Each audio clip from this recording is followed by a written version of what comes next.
จะผ่านมันไปด้วยกันทั้งเมฆทั้งหมอกและควันต้องมีวันจางสักวันนึกถึงวันที่ดีๆที่มีเราเกี่ยวมือกันเมื่อนึกขึ้นได้เมื่อนั้นพลังจะเกิดกับเราแล้วเราจะผ่านมันไปด้วยกันเหมือนดวงตะวันกับจันทร์สลับกันสองทางไม่มีคำว่าเปลี่ยวร้าง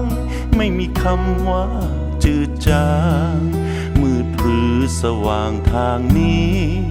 ถ้ามีเธออยู่ร่วมกันแบ่งปันเธอ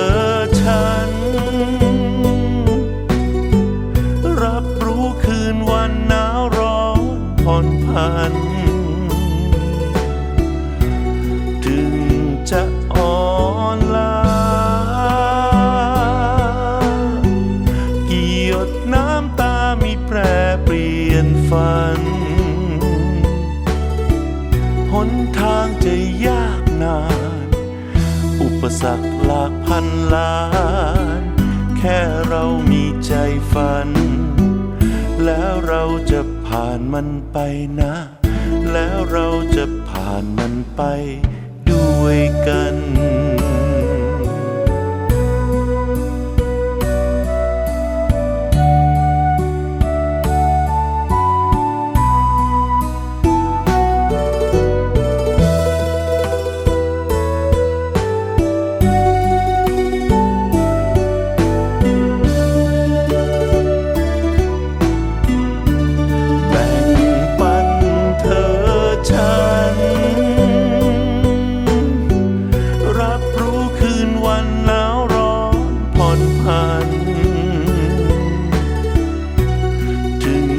จะอ่อ